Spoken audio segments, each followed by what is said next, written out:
Welcome to Growing Up Boomer. I'm your host, Padre, with my co-host, Cotton. And this podcast is dedicated to the life and times of the baby boomer generation. The show is loosely scripted, and sometimes we'll go down rabbit holes, and where it leads us to, one will never know. This podcast can be informative, funny, and sometimes irreverent. But most of all, we hope you find it entertaining. Hey, Cotton, how you doing, my man? I'm doing fine, Padre, and yourself? Man, I cannot complain, all right? Yeah, sure you can. But you know why I can't complain? Why is that? Because it's baseball season, baby. That's why.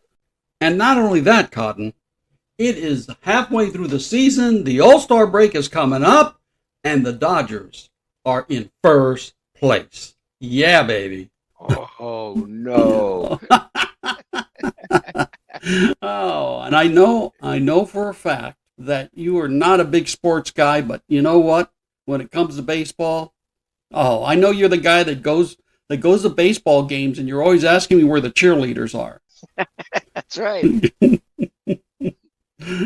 But I'm telling you right now, this podcast is going to be about baby boomers and what happened in the 1960s. This is baseball for baby boomers in the 1960s. Yeah, you were just getting out of diapers, man. And now I'm getting back into it. Yeah, I was going to say that. I said we start with diapers and we end in diapers. That's right. Oh, Cotton. Before we do though, I got this article from the BBC, and it is fantastic.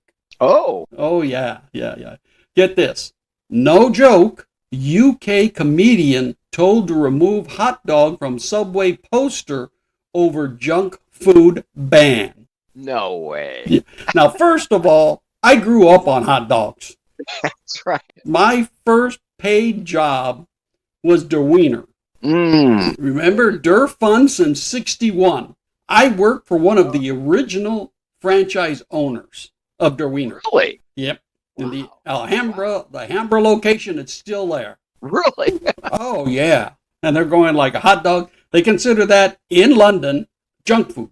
Yes. Okay. Okay. Here's how the article reads. There was a place in Linwood. We had right at the end of the tracks on Linwood and Fernwood and Long Beach Boulevard. Mm-hmm. And they had the best hot dogs with the onions and with the ketchup and mustard and unbelievable. Yeah. You know who makes good hot dogs is the Hat. Oh, really? Oh, yeah. Yeah. They slice the hot dog almost in half and then they fry it. Oh, baby. Baby, yeah. Well, here, let's go back to the article real quick, okay? You ready for this? All right. Okay. I'm ready. On the London Underground, hot dogs are no joking matter. Comedian Ed Gable has been ordered to change a subway station poster campaign for his new stand-up show because the image of a hot dog violated Transit Network's ban on junk food advertisement. Wow. Get this. Yeah, all right. The poster for the show, Hot Diggity Dog, he's not advertising hot dogs. It's a show. And the show's named Hot Diggity Dog. Okay? Shows a mustard and ketchup smeared Gable besides a half-eaten hot dog on a plate. A bemused Gable replaced the wiener with a cucumber, and the poster was approved. Wow. There you go. I know. Gable, who is a diabetic and co-hosts the Off-Menu Food podcast, said he could see the point of the ad rules, which were intended to help curb obesity in children. Yeah, and I'm thinking like, you know what? We as baby boomers growing up, we must have had the worst diet in the world. I know. Golly, I think about all the sugar in the cereals, remember? That was good sugar. Oh, yeah. That was wonderful sugar. Oh, remember Sugar Frosted Flakes? Sugar Puff? Yeah. Oh, yeah. Some of that cereal was 50% sugar. Yeah. And we certainly didn't have an obesity problem then. Nope. Of course, you know, there was a lot of fat shaming back then, too. There was a lot of what? I'm sorry? The fat shaming back then. Oh, yeah, yeah, That was pretty bad back then. yeah. All right. Okay. He says, this is what he says. The new posters promote something way more harmful. The idea that cucumbers pair well with ketchup and mustard, he said. Obviously, he's a comedian. Gable isn't complaining about the extra publicity the case has generated. Since 2019, the Transportation for London has banned ads for foods that are high in fat, sugar, and salt from the city's subway, train station, bus, and bus shelters. It has also banned advertising that promote unhealthy or unrealistic body shapes. Wow. Welcome to socialism, baby. Yeah, that's right. But I thought you'd get a big kick out of that. Yeah. All righty. Crazy. Oh, crazy. Well, what do you say we get into our podcast? All righty. Sounds good to me. All righty. Now we're going to talk about notable events that happened in 1960s. First of all, in the 1960s, in Forbes Field, the Bucks, or the Pirates, first championship in 35 years. Bill Mazeroski hits the home run that beat the Yankees. Now get this. The Yankees should have won that series, period. First of all, they outscored the Pirates 55 runs to 27. Wow. Wow. And out-hit them 91 hits to 60. And they still lost. Oh, yeah. And I have a book on that, and it was Mickey Mantle that stated that was the most disappointing point in his career, was losing that World Series. Yeah. I mean, they should have won that. I mean, they were unbelievable. Yeah, but, it's the W's. It's not how many runs you score. It's when you score them. Yeah. Exactly. So, Yep. yeah. So the Pirates, they scored when they needed to score, and they walked away with the championship. And get this, and people don't remember this, but there was, back in the 60s, there were 2 All-Star games. One for the American League and one for the National League. Oh, yeah. And then they would sometimes be 3 days apart and sometimes be 2 weeks apart. Really? Oh, yeah. It was weird stuff, huh? Yeah. Oh, and then, of course, we had 2 teams added, for the American League and the National League. In the West Coast, of course, the Candlestick Park opens and the Dodgers Stadium opens about 2 years later. Yeah. In 1961, in the World Series, the Yankees over the Cincinnati Reds. The Yankees come back and they beat them. Yeah. Yep. Washington Senators moved to Bloomingdale, Minnesota to become the Minnesota Twins. And then in San Francisco, Willie Mays becomes the 9th player in the Major League histories to hit 4 home runs in one game. Wonderful. Well, get this. In his first 15 games in 1961 season, Willie Mays accounted for 2 home runs and 6 RBIs. Okay? Just that one day on April 30th, in game number 16, he tops both totals. He's got 14 RBIs and 4 home runs. Amazing. Yeah. In 1961, Roger Maris beats Ruth's home run total of 61. Of course, he's got the asterisk because it was a longer season.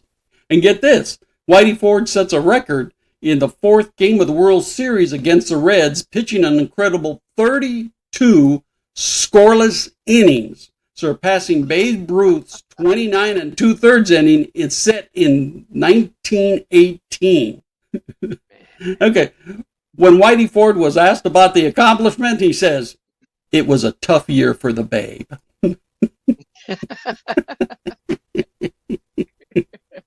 All righty. In 1962, the Yankees over the San Francisco Giants. Woo! Yeah. The New York Mets start their inaugural season and open up their first year with a .255 average, winning 40 games and losing 120. Ooh, ooh, ooh, ooh, man. Wow. All right, in 1963, Los Angeles Dodgers beat the New York Yankees. Oh, yeah. Go at this. Yeah. And Milwaukee's 42-year-old Warren Spahn becomes a 20-game winner for the 13th time at setting a National League record. Sandy Yeah. Koufax fans 15 Yankees, a World Series strikeout record on October 2nd. Woo. Incredible. Oh, yeah. He was an awesome pitcher. And then in 1964, the Cardinals defeat the Yankees.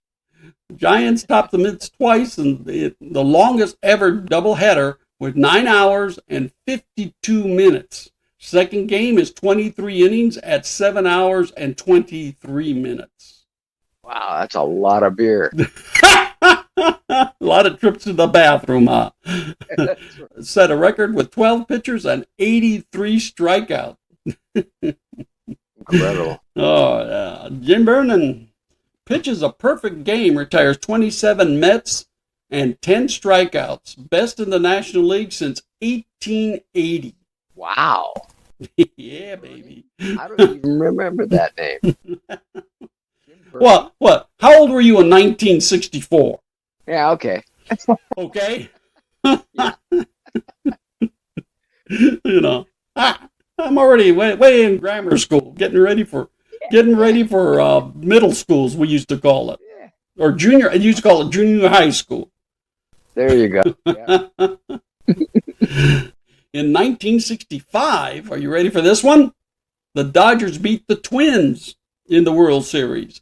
Yay! Sandy Koufax, Magic Burner's last year's pitching perfect game, strikes out 14 in 1-0 victory over the Cubs in September. I mean, we had some awesome pitchers in the 60s. All 20 major league teams conduct baseball's first free agent draft to pick 320 players at the Hotel Commodore in New York City, now the Grand Hyatt. Oh, okay. 1965, the Astrodome opens in Houston after 3 years of construction. I remember when they built the Astrodome, they put grass in there first, except the grass died. Yeah, no kidding. Yeah, there's no sun. Yeah. And so that's when they started, that's why they get the term AstroTurf. Oh, yeah, I guess so. Yes, from the Astros. Now, the Astros, before they changed their name to the Astros, used to be the Houston Colt 45s. Oh, really? Yeah. When they first came into the league, they were the Colt 45s, and then they switched their name to the Astros. What a trip. Yeah. But the thing is, and so they came up with AstroTurf, and Tug McGraw made the comment, if I can't smoke it, I'm not going to play on it. In 1966, the Orioles over the Dodgers. We won't say anything more about that. Milwaukee Braves moved to Atlanta. Now remember, they were using the Boston Braves, then they moved to Milwaukee, and then they moved to Atlanta, which they're still there now. And this was the first season in which the Mets did not finish last among the teams. Lost fewer than 100 games. Yay! And then Sandy Koufax in 1966, which would be his last year, he wins a Cy Young Award pitching. A third. Now, this is very important. If you were in the National League, you get to win a Cy Young. If you were in the American League, you win a Cy Young. But back in 1966, they only had one Cy Young Award winner for both leagues. Now, this is very notable. In 1966, the New York Yankees come in last place for the first time as the New York Yankees. They had never been in last place. The last time they were in last place was 1912 when they were the Highlanders. Oh, really? Yes, sir. Wow. Yeah. Remember, there was no playoffs back then. So if you came in first place, you went to the World Series. They came in first place 10 years in a row from 1949 to 1959. Man. Woo! In 1967, the Cardinals defeat the Boston Red Sox, which is a good one. And 22-year-old Tom Seaver makes his pitching debut with the Mets. And then the next year was Nolan Ryan, which at the time had 260 wins and 574 losses. A 322 percentage. Can you imagine? Yeah, and they were lucky to get these star pitchers because it came to fruition later on. But I mean, the poor Mets. Oh, the hapless Mets, as they used to call them. And then the American League clears out the Athletics to move from Kansas City to Oakland. And now they'll be moving to Las Vegas. Hey, and get this one here. In 1968, Detroit over the Cardinals. But this year was the year of the pitcher. The Baltimore Orioles start their string of 18 winning seasons, but they're not number one. The number one most winningest team in baseball history was the Yankees. They went from 1926 to 1964, had winning seasons in every one of those years. All right. Some of the notables in pitching in 1968. Oakland A's Catfish Hunter. And I always wondered where he got his name Catfish. Yep. And apparently owner Vic decided that, you know what? You need a catchy name. So I know, I'll call you Catfish. Really? Yeah. Is that where that came from? That's how they get these guys' names, was Goose Gossage. Wow. Right? Yeah, Goose Gossage, remember? They said that what happened when he was a rookie, he was coming into the thing, and somebody said, hey, you look like a goose. So they start calling him Goose Gossage. All righty, now, now, I mentioned Catfish Hunter, okay, 13-13, not a big win, ERA of 3.35, strikeouts 172, 11 complete games. He's 22, retires in 79 at 33. But he pitches the first perfect game in regular season in the American League since 1922.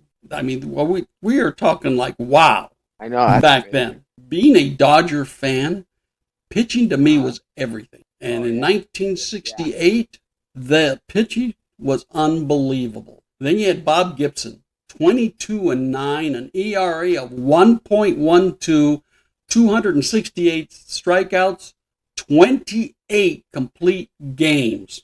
He's 33 at the time. Guys are retiring before they hit 33. He retired in 1975 at 40. Yeah. And get this. Remember we talked about Sandy Koufax setting the record for the most strikeouts? Game number 1, he topped Sandy Koufax with 17 strikeouts in a World Series game. Jeez.